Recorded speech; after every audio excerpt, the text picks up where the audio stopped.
कहानी की शुरुआत में हम एक तूफानी रात को देखते हैं जहां भारी बारिश में एक कार चुपचाप सड़क किनारे खड़ी है। उस कार में एक आदमी बैठा है जो सामने सुनसान सड़क को देख रहा है। ये आदमी कोई आम इंसान नहीं बल्कि एक डॉक्टर है जो लोगों की जान बचाता है। आने का यह दृश्य सड़क किनारे एक कार में बैठे ड्राइवर ने चुपके से अपने फोन में कैद कर लिया था। 3 सप्ताह पहले आधी रात को पूर्व सीक्रेट सर्विस की उप प्रमुख सारा अचानक फोन की घंटी से जाग गई। नींद में ही उन्होंने फोन उठाया। दूसरी ओर एक पुलिसकर्मी था जिसने बताया कि उनका बेटा एक सड़क दुर्घटना में घायल हो गया है और उसने एक अस्पताल का पता बताया। सारा ने कोई समय बर्बाद नहीं किया और तुरंत वहां पहुंच गई। लेकिन जब उन्होंने अपने बेटे को देखा तो वह एक ठंडी लाश में तब्दील हो पर उस व्यक्ति को देखा। उस समय वह बहुत उदास था, मानो उसकी सारी ऊर्जा समाप्त हो गई हो। सारा के ये बताने पर कि वह मृतक की मां है, उसने तुरंत सफाई देनी शुरू कर दी। उसने कहा कि यह सब उसकी गलती नहीं थी। दुर्घटना से पहले उसका बेटा कुत्ते को लेकर सड़क पार कर रहा था। दूसरे हाथ से वह शायद किसी का संदेश देख रहा था। उसने पहले ही कार की रफ्तार धीमी कर ली थी, लेकिन जब उसे लगा कि कोई खतरा नहीं है तभी उसने रफ्तार बढ़ाई और अचानक उसका बेटा सड़क के बीच में आ गया। तब वह किसी तरह से नहीं बच सका था। यह सब कहते हुए वह व्यक्ति फूट फूट कर रोने लगा। वह एक डॉक्टर था जो लोगों की जान बचाता था, लेकिन अनजाने में ऐसा हादसा हो गया। दुर्घटना करने वाली की बातें सुनकर सारा ने कोई गलियारे के दूसरे छोर की ओर बढ़ गई। दुर्घटना स्थल पर जाते समय सारा के विचार अतीत में खो गए। एक समय था जब उसने अपनी स्वार्थी इच्छा के कारण अपने पति और बेटे को छोड़ दिया था, उन दोनों को उनके हाल पर छोड़ दिया। आज वह एक अकेली बूढ़ी महिला बन चुकी थी जिसके पास रोजाना दिल की बात करने वाला कोई नहीं था। कभी कभी वह सोचती अगर उसने वह फैसला नहीं किया होता तो शायद आज वह भी परिवार के साथ सुने ने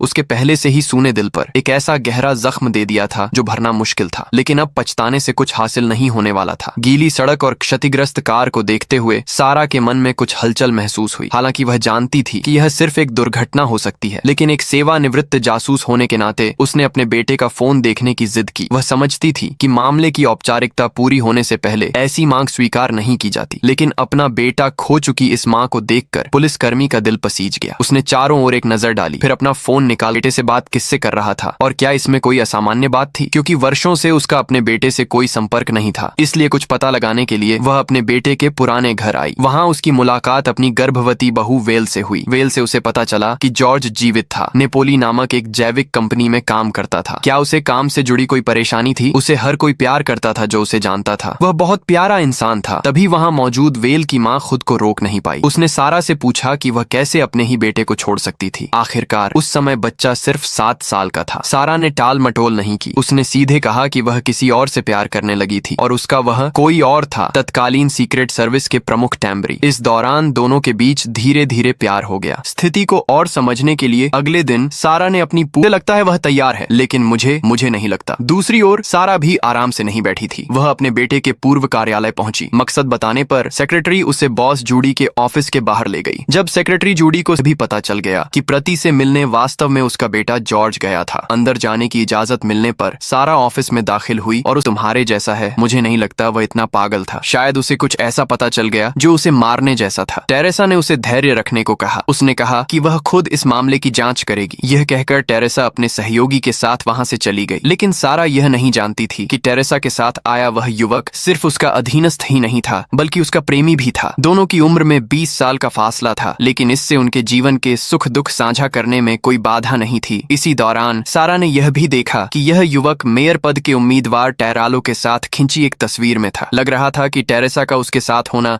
महज एक संयोग नहीं था। हालांकि सारा को इसमें कोई दिलचस्पी नहीं थी। वह फिर से अपने बेटे के पुराने घर आई, लेकिन इस बार वेल ने उसे अंदर नहीं आने दिया। दोनों घर के बाहर पार्क में मिली। वेल ने अपने पति से जुड़ी बाकी चीजें सारा को दे दी और कहा कि वह उसे अब परेशान न करे। सारा ने उत्सुकता से पूछा लिए उसे शुरू से ही सारा से कोई संपर्क नहीं रखना चाहिए था। इसके बाद दोनों का मिलना जुलना खत्म हो गया। घर लौटकर सारा ने वेल से मिली अपने बेटे की डायरी पढ़ी। पहली बार उसके चेहरे पर पीड़ा और दुख साफ झलक रहा था। हो सकता है उसका अपने बेटे से कोई गहरा लगाव न रहा हो, लेकिन जब वह उसे सच में खो बैठी तो एक माँ की भावनाएं हावी हो गईं। अपने बेटे की मौत के पीछे की सच्चाई जानने के लिए सारा ने एक वेंडिंग मशीन कंपनी की कर्मचारी का वेश धारण किया और आसानी से पैट्रिया लेक सैन्य अड्डे में घुस गई। चूंकि वेंडिंग मशीन वालों का यहाँ आना जाना आम बात थी, इसलिए वहाँ के सैनिकों को कोई शक नहीं हुआ। सारा ने गलियारे के अंत में बिजली का बॉक्स देखा और चुपके से वहाँ घुस गई। उसने पूरी इमारत की बिजली काट दी। तुरंत पूरी इमारत में अलार्म बज उठा। जब सभी का ध्यान अलार्म की ओर गया, सारा तेजी से ऊपर की मंजिलों की ओर बढ़ी। कर्नल प्रति के ऑफिस का पता लगाने के बाद उसने बिना रुके दरवाजा खोलकर अंदर प्रवेश किया। यह संभव है क्योंकि मैं इसी इमारत में काम करती हूँ। प्रति के मन में शक तो था, लेकिन लेकिन उसने कोई कार्रवाई नहीं की। सारा बेसमेंट में आ गई और यहाँ से बाहर निकलने का रास्ता ढूंढ रही थी। तभी एक मोड़ पर किसी ने उसे बंदूक की नोक पर रोक लिया। फिर सारा को एक सैनिक टेरेसा के सामने ले गया। सारा को देखकर टेरेसा को गुस्सा आया। वह सारा को अच्छी तरह जानता था और उसकी जल्दबाजी की आदत से भी वाकिफ था, इसलिए उसने पहले ही सारा पर निगरानी रखवा दी थी। उसकी आशंका सच निकली। सारा की इस हरकत ने उसकी योजना लगभग खराब कर दी थी, लेकिन समय रहते उसे पकड़ लिया गया, जिससे कोई बड़ा नुकसान नहीं हुआ। जब टेरेसा वहां से जाने लगा, सारा ने उसे रोक लिया और उससे अपने बेटे की चीजों में रखी एक चाबी सारा पहले से तय जगह पर पहुंच गई। थोड़ी देर बाद टेरेसा ने